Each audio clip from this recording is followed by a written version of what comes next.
Oh, welcome to the Taj's Dope podcast. I got awesome new guest here tonight, Yeah. DJ Salazar. You go by Leo or Joel? So fun fact, LeoJ, DJ LeoJ, it's just LeoJ is Joel backwards. Okay, bet. That's I why know, I was a little super. confused. I almost messaged you once saying hello Joel, then I'll erase it. And No, it's all nah. good. I still have friends to this day, 20 years, or like come up and they'll just click and be like, wait a minute, it's just backwards. I'm like, yeah, this whole time. He's like, just playing us. He's playing all of us. But DJ Salazar, I met him once before at one of my events, Freak Out. If y'all know what's up, y'all remember, it's a dope event. But that's where I met him, and then I see him again today shooting a podcast, and I just know that there's a lot to this man. I know that there's a lot of history behind this man, and a lot that we can unpack tonight and just talk about, like, just Dallas history, dance. For sure. And I'm just excited to chop it up with you, man. Thank you for coming. Yeah, man. Thank you for having me. I really appreciate it. This is you're breaking me into the podcast world. For anyone who might not know who you are, right? Give your introduction of who you are, what you do. And Word. My name is DJ LeoJ. I actually am the founder and creator of Battlegrounds. That's what's currently cracking. How some folks might know me, how we met. But I've been doing Dallas music for 22 years now. Various companies I started, just different endeavors with rap showcases, tours, DJs, helping with events, curating stuff, all kinds of stuff, different brands. Taught at a couple of community colleges here, did summer stuff for the community centers.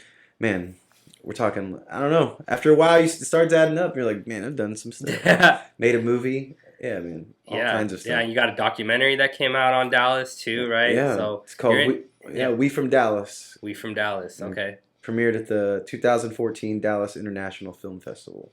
So if anyone wants to connect with you, follow you, like anything you want to kind of plug in? Definitely for sure follow at Battlegrounds DTX, and also follow at _LeoJ_. That's my personal account. One other one, at Fresh45s. So there you have it, yo. Like events organizer, DJ.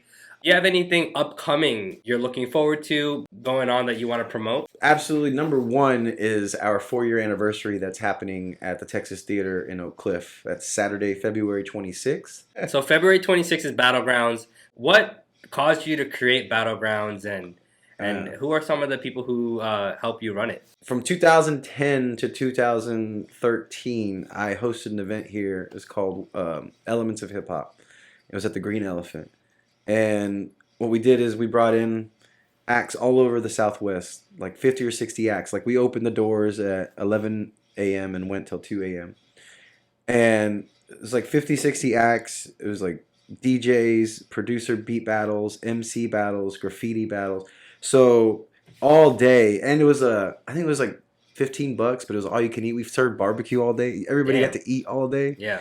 And like, but yeah, it was like, ended up being close to 60 or 70 acts with bands, and then the break-in battles is what we were doing most of the time. And so I did that for... And this was called Elements of Hip Hop? Yeah, Elements of Hip Hop. Okay. I did that from about 2010. That was with a whole other production company I was with. It was Por Vida Productions.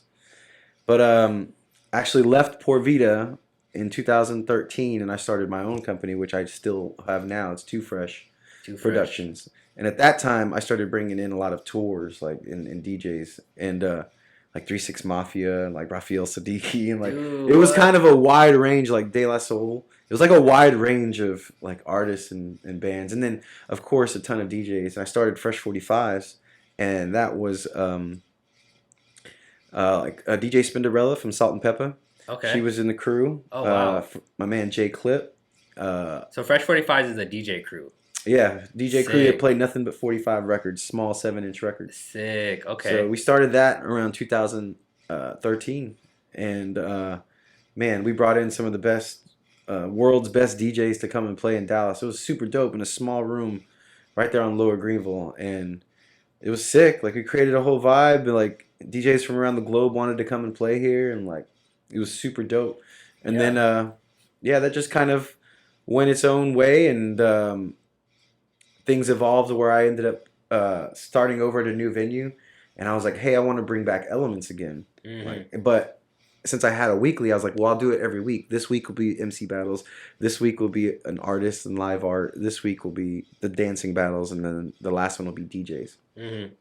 And I have a flyer for it. And the first Battlegrounds was at Elements, like one of the weeklies, and that's how it started. I wanted to host the four main pillars or whatever of hip hop, and so it sounds like it was like a goal of yours to just like kind of bring that energy to Dallas at whatever venue you were at. You wanted to organize something to where you're bringing out DJs, you're bringing out artists, you're just trying to bring all the elements of hip hop into one place to share it with the community. Is that kind of what your focus? Yeah, no, just because I love every aspect of the culture, and I've made friends of every aspect of it, and they're all lifelong and long friends, so it's like, all right, I know a lot of MCs. I bet I put on at least 1,000 MCs here in Dallas on stages, snap. Like no doubt. Like I swear, like hosting a lot of events and a lot of DJs,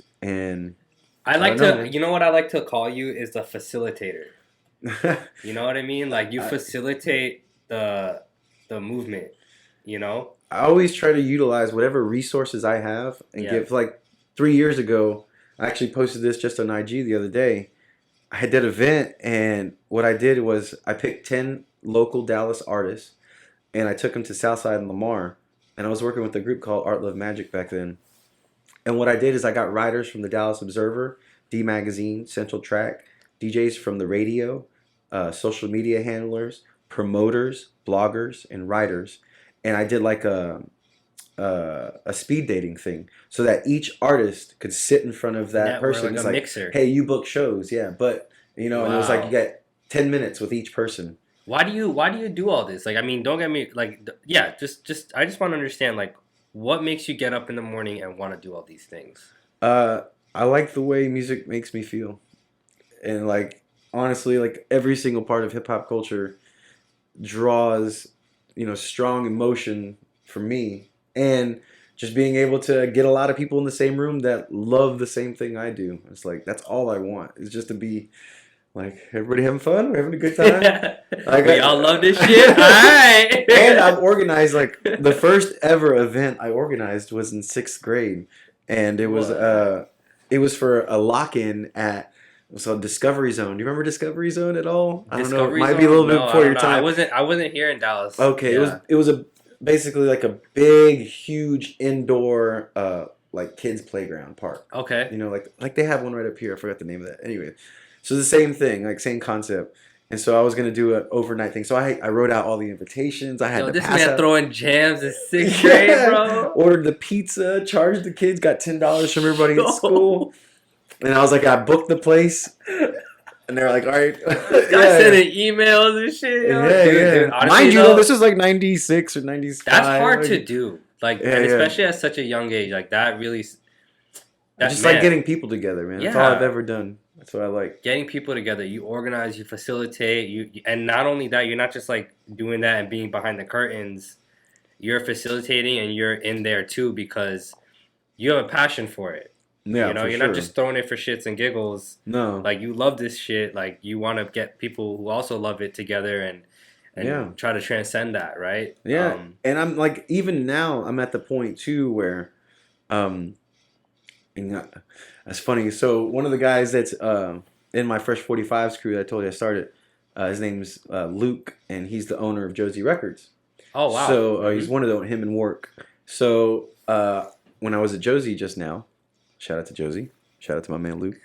I was talking with him, and I said something along the lines of like, "Man, I feel like I want to like purpose. Like I want to do something." He's like, "Yeah, you're getting old, aren't you?" I was like, "Yeah, I guess." I was like, "Cause I have been having those thoughts of like, utilizing all the tools that I have and trying to find people that under my wing and be like, hey, look, everything I've ever done wrong, I want to guide and help people and be like, don't do this, don't do that. I swear, like trust me, like that type of thing. Yeah, so that's kind of where I'm at and moving towards, and hoping that you're giving back a lot to the community. I'm hoping that that some younger cats here in Dallas that I think that are some leaders, especially within the dance community, You know, they're very well spoken, they're eloquent, and they have a lot of ideas and thoughts. And it's just like, all right, you put this together, and like I want to help. I want to figure it out. You know, because I'm not going to Yeah. be able to do this forever. So Yeah, yeah, you want to keep that fire burning and alive yeah. and moving forward. So that's awesome because that segues really well into my next question. What is something you feel that Dallas has, but we rarely appreciate? I think we rarely appreciate that we do have our own identity.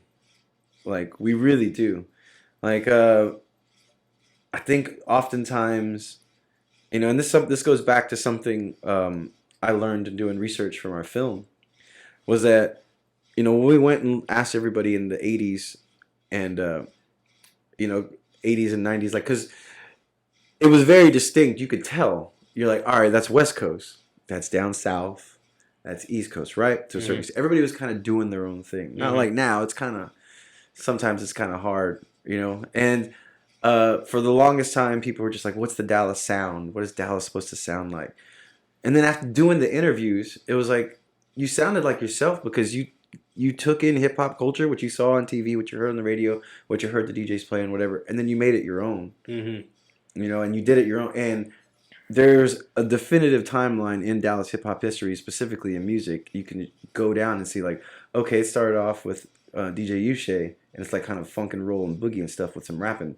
And then, all right, now we're over here into Yellowhammer and like different sounds, kind of like 808 bass sounds, but like, and Nemesis. And like, it was just like, oh, okay, we're in our own sound. Then you went into the Mad Flava years and like, every I feel like we had Jerome music too, right? Like right, like everything had, and even Pookie and Lucci, you know, because when we talked to Kevin A, he's the guy who basically is behind Pookie and Lucci, did all the music and everything. He was like, yeah, man, I made all those beats. I did all that shit myself. I heard stuff and I thought was dope, and I was like, I'm just gonna make my own beats. And like everything that is hit and cracked didn't really sound like anything else. And was like, and all this shit popped off.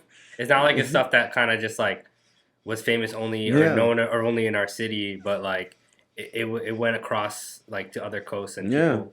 I think that's like our sound. Going back to it though, trusting in yourself, trusting that you are dope, you know, and that you're gonna do what you want to do, and really just focus in on the people around you that are involved in the moment and that are there, because I'll tell you, man, people just come and go, and I get it. Like, lives move on, stuff. I've seen so many people like just come and go. They still hang out and they're around, but at the end of the day, you just keep pushing and doing what you do, and you end up running across, you know, a guy that you met one time at a dance competition who has you on his podcast. yeah. And it just goes full circle. And that's it. The energy keeps just moving. Just keep going, you know, and trusting yourself. That's dope. And you also mentioned like there's people in the scene that you feel like are eloquent and you see a lot of future in them. What are some things you want to see happen in the Dallas dance scene, or just the Dallas scene in general, that may not be something that you create, but you want to see people kind of like, is there any specific people and any ideas that you would like to see them maybe manifest? Maybe not specific people, but just because things are always evolving, and I've seen, you know, shooting stars that were made and then just something, I don't know, but definitely the idea of I don't know, but trying to find a space that, or a platform, and this is kind of what we're trying to do at Battlegrounds, that is inviting for everybody. You know, more all-inclusive concepts. Because there's so many different ecosystems that live within the dance community, the rap community, the, you know, the beat producer community that I know here, you know, the DJ community, and collectively everything is popping. But when you start to really break it down and look at it, like everything's kind of living on their own, you know, every little sockets of everything. And it's really weird considering how big we are as a city, you know, like, and how many people live here in the market size. You know, we're number 5, 6, like, it's huge. There's no reason why, you know, only 1,000 people or 500 people know about it. Right. There's a lot of things going on in different niches. I think creatively here, but those niches stay within those niches, and there's not a lot of like cross collaboration maybe, and And you see that because you know different people in different niches. Yeah, and I see it now. Even like my introduction within Dallas, the dance community here. I've been studying and I've been learning and I've been asking a lot of questions. Mm-hmm. Because hold on, let me just take it back a second. I do have to give a huge shout out to Claudette, Boogie. Yeah, and my Mama man, Boogie. Shout out to Mama Boogie. Just to roll it back a little bit, you asked about Battlegrounds, why I did it. So when I wanted to do that and like wanted to start Battlegrounds on the weekly, it's funny. Claudette, Boogie, and Soulbot came to me separately, and both were like, "If you need any help with anything, I got you." Yeah. And I was like, "Cool." And I was like, I had already known David because I had a lot of sponsorship opportunities with Red Bull, and I built some teams and stuff, and he helped me out and did some stuff. Mm-hmm. So I had already worked with David a ton, doing a bunch of stuff, private and whatever, public. So I already knew David, and Claudette, I kind of knew, seen her around, and so I was like, all right, let's give this a go. And that worked, and it's worked great since. But going back to like my evaluation of seeing the scene here, it's really is. I've learned a lot, and kind of seeing. I still don't know.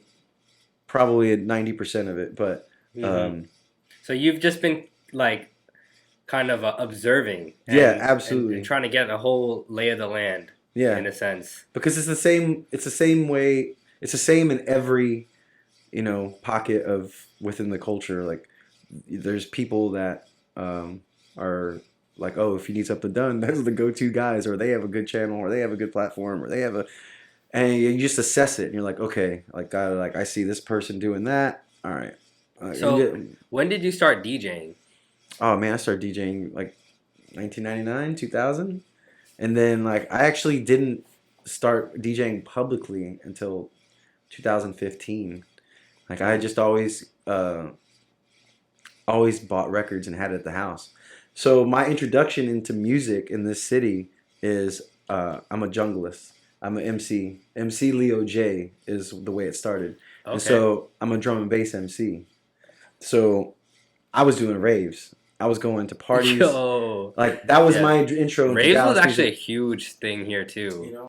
I feel like there's so much that you've done, right? Like just being a part of the music scene here. You've seen a lot with Battlegrounds, and how do you feel about Battlegrounds? And I want to go back to that a little bit because I think that's very like interesting what you're doing with that right now. Mm-hmm. I feel like you're keeping the scene moving in that respect. It's the most consistent like battle concept that we've seen here in a long time. I think, in my perspective, from my generation at least. Right. So, how do you feel about Battlegrounds progression? Yeah. And where do you want to see it go? Yeah, so like, I think we've grown a lot, especially from year 1 to 2. The growth was pretty wild. And you started which year? 2018. 2018, so it's been about 4 years. Yeah, February will be 4 years. Yeah. The progression from year 1 to 2 was fantastic, and then 2 to 3 was a lot of pandemic. So, but what's oddly enough is we did the 3-year. Anniversary in February, and then everything shut down in March. Right before the pandemic. And then when everything opened back up again, it was like we did the 3 we did the 3-year like at Brain Dead, but it was like just only a little bit past. And Brain Dead doesn't exist anymore, right? No, it's over. It's done. So now it's at Cheapskate? Cheapsteaks in Deep Ellum. Yeah. Cheapsteak, right. Yeah, so, Cheapsteaks in Deep Ellum. Okay. They've been great, man. Like, their stage in the back is incredible. Mm-hmm. Like, and we're going to use it this weekend for the prelims. But, the growth has been great. At the end of the day, this kind of goes back to what I was saying in regards to wanting Battlegrounds to be a platform that's inviting to every aspect of the dance community. Salsa, whatever. The format is 1 versus 1 battling, but the idea and the concept is just to have a platform for dancers to come together, right? And them come in and either challenge themselves or feel like they're, that disconnect or that wall isn't there anymore amongst studio and street dancers or whatever, you know what I mean? And like kind of just also at the same time, us taking the responsibility of elevating the platform so that the stage is bigger for dancers. And coming up with different types of resources aside from just doing battles, and that's either through representation if it needs to be done, or coming up with getting people out of here to travel, coming up with just finding ways to get people out and help them out and do something really.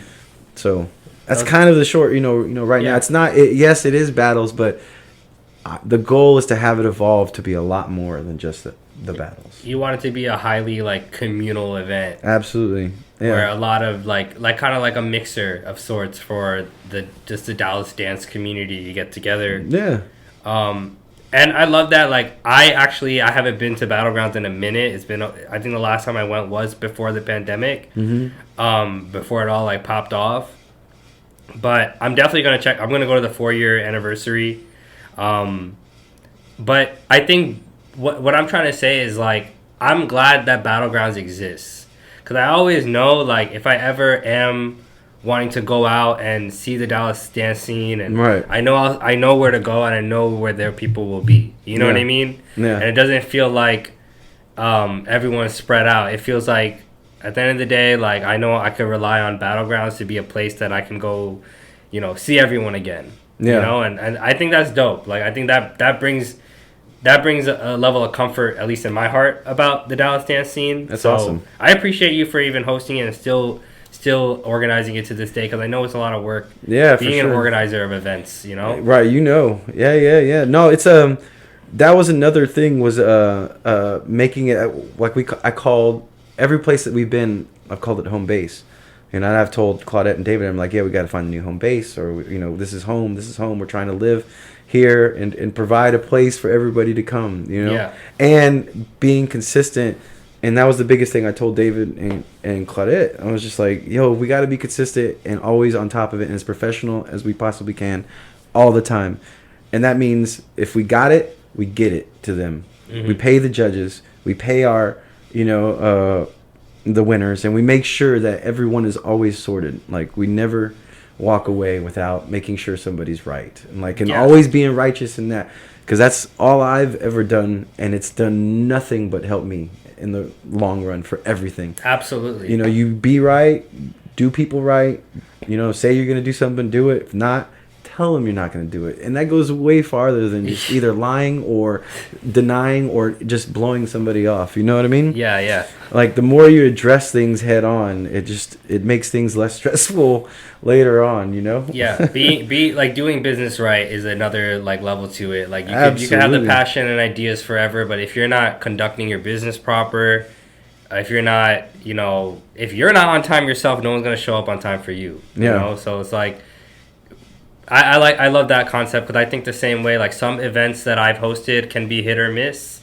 but I always tell myself, like, regardless of if 2 people or 1,000 people show up, I am going to show up. Yeah. And I'm going to make sure this event happens, even if it's just me and another person. Right. You know what I mean? Like, yeah. So, and because that's the thing, I think it occurring is more important than the huge turnout it might have. Right. The occurrence, the consistency is what the city needs above all.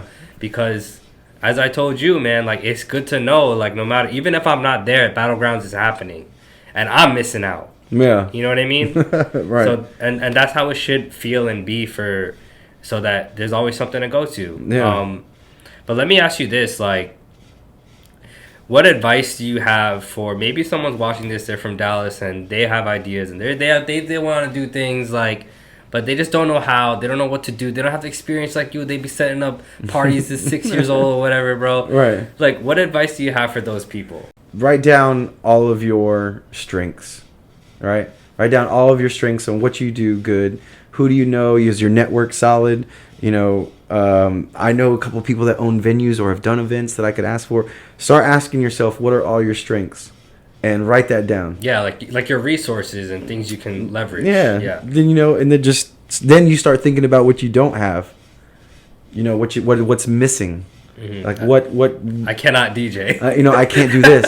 I can't do that. I can't do that. I can't do that. And you're like, okay, now can I take some of those strengths and fill in any of these gaps? And if not, okay,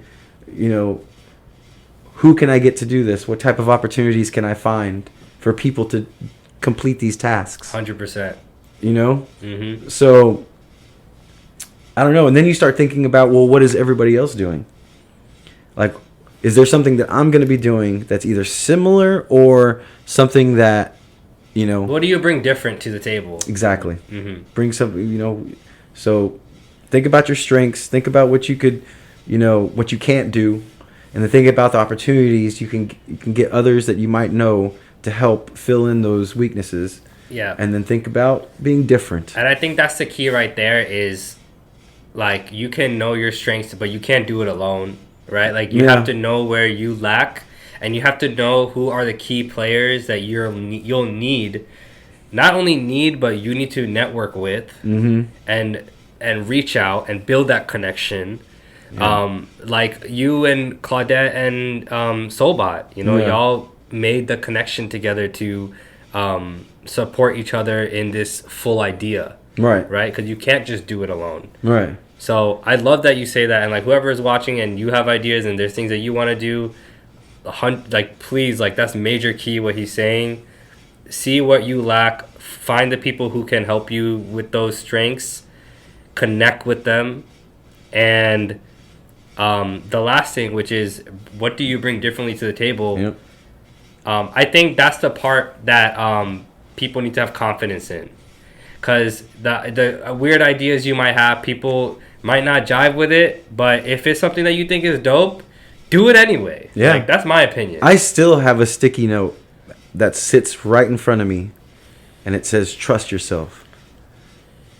And I go back to it all the time. You know, when I'm like, I don't know, man. Like I'm like no, I'm doing the right thing. Yeah. And like I'm on the right path. I'm gonna do it, and just growing from there. Like the part that helps you grow is the experience. You know, you're not gonna know until you complete a task, or you know you've been through something, and you're like, okay, I understand how to do this or what not to do or whatever. You know, like somebody can tell you. I tell people all the time too. You know, my experience may not be the same as yours. I can give you a blueprint. I can write all this down and whatever. But at the end of the day, it's what you do is how everything's going to lay out moving forward, and how you approach it, and how you talk to the relationships you have. I can't teach that part. Like so you still have to walk your own path through exactly. It. I can show you how I get around things, but you might move different. Yeah, and if there's if there's slip ups along the way, or if there's something where you're just kind of stuck, hey, like I am also like my door is always open. My DMs are always open. I've actually, within the last year, I've been reaching out individually to a lot of dancers too, and just having conversations with them, and like either supporting them or just, little one-liners of like, hey, whatever, like stuff that I see along the way. I'm like, hey, don't do, I don't know, an example. Encouragement. Yeah, encouragement goes a long way. Or just like a little witty stuff of like, hey man, be careful of this because of this, or like just watch and it has nothing to do with like music or something. It might be something in life or whatever, and I might be like, hey, don't do that. I think we need more of that energy in Dallas too. Not even in Dallas, just in the world, man. Like, just for no reason, give someone your 2 cents. And I don't mean that in a negative way. I mean that like if you're contributing value to someone that they didn't even ask for, I think that's nice, like that's being generous, like, with your energy. There's a dancer out here that I follow their story, and they are Who always is it? What's out. their at? No. Call them out. No, this is a good story. And she works a lot, and she out dancing all the time too. And like I see that she's out. She'll stay out late too, but then she's up 4:35 in the morning doing her job. And then like every day I was like, and I told her one time, I sent her a message like, yo, I am mad impressed with your hustle. Like you are determined to work or take care of whatever you need to, but you are out in the streets always dancing. You're posting videos of you at sessions or videos or whatever. Much respect. Keep pushing. That's it. And like I see stuff like that or a dancer, that has some new art, and I'm like, great work. Here's a suggestion on this artist that I think you might like. Little tidbits like that. Like there's songs that I've been sending to dancers, and I'm like, hey, I think this will be like, I think you'll really enjoy this. Yeah. Like I love that. Like, I love that you're in everyone's corner. So, and yeah, like I said, man, we need more of that. like, you know, and that's the thing that I'm trying to be that show as an example of how just that little bit of communication can really open up a relationship. And that battling, it doesn't just have to be solely like, screw that other person and I'm going to get into this whole other mindset. It's supposed to be about pushing each other to be better. And that's the underlying thing of all of it. Dude. And that's... Spitting facts, man. Spitting facts. I love that. Yeah, for sure. Wow. So I definitely like everyone who's listening, like I really hope that y'all gained a lot from this. Let me there's a question I love asking my guests. So, and you kind of answered it, which you can go back to that same one and elaborate more if you want. You'll see what I mean in a second. But what are some quotes that you live by and why? Don't get caught up in emotions. Trust yourself in the process. And be good and do well. And how has those quotes impacted your life? I think it's because they're struggles that I went through. And then I realized later on, like trusting myself. Like I doubted myself for the longest time on, am I good enough? Do people like me? Or do I have enough people following what I'm doing? Should I even do this? And once I started not giving, and I was fuck. I'm just, and once I started not giving a fuck, I straight up just was like, I'm going to do whatever I want to do that makes me happy and fuck everybody else. Like, y'all can ride with it or you don't ride with it. That's cool. Mm-hmm. At the end of the day, I'm happy. It doesn't have to make sense to anyone else. Right. Yeah. But I also know that whatever I'm going to be involved in is going to be inclusive, inviting, knowledgeable. Those are other things. The three things I always say, like knowledgeable, approachable, and intuitive. Like, those are characteristics I look amongst everybody and that I hold high regard for myself, because those little three characteristics say a lot about somebody for me. Mm-hmm. That's dope. That's dope. Love but that. I only go by all those just because man, and the more you're right with people, like, it's just done me nothing but well. Like, I don't do people wrong.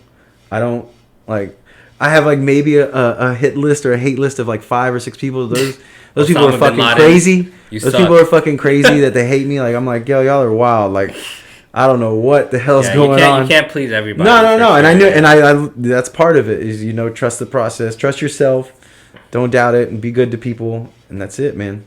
Mm-hmm. Yeah. I think it all kind of I think the best way to sum it all up from everything that you're telling me, I think trust yourself is a really good one. Like, yeah. I love that you said that you have a sticky note that says trust yourself.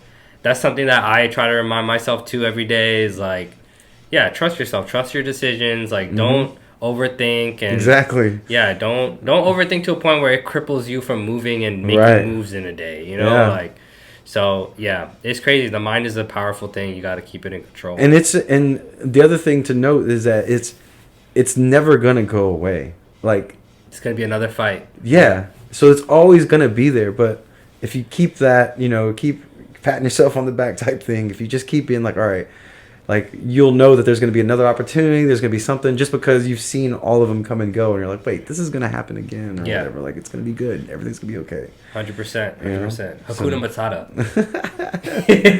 Matata. So, something I'd like to promote is the Battlegrounds preliminary battles going down this Sunday, January 23rd at Cheap Steaks in Deep Ellum. It's $10 to enter the battles, free to attend. Sign-ups start at 1 o'clock. Battles start at 2 o'clock. 1 versus 1. Yeah, come and battle. Second thing would be the breaking preliminaries, which is the following weekend, January 30th. Same rules, everything applies. Free to attend, 10 to enter battle. What we'll do is we'll take the top 8 for each day. We're going to stop. Once we get to 8, we're going to stop.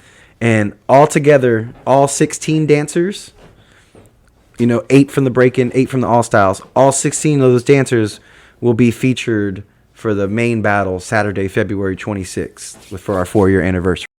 So there you have it. We got the prelims, and then you get sent to the final battles, which is going to go down February 26th. Yep, the Texas Theater in Oak Cliff. There's tickets available right now with a link on the Battlegrounds at Battlegrounds DTX page. There's a link on there, or you can find them on Pre-Kindle. Just Absolutely. look up. And you can find those links in the description. I'm definitely going to populate that. So you can check that out. But other than that, thank you so much for coming on the show. Everyone, please make sure you follow my boy DJ Salazar. Get on his Instagram. Get on Battlegrounds. Get on Fresh 45. Get on all his plugs. And if you enjoyed this and you got something out of it, you learned something, and you're inspired, whatever, please like, follow, share, comment, subscribe. I don't know what else is out there, but you know what it is. But appreciate you for listening in. Thank you again. Yeah, man. Thank you. Appreciate it.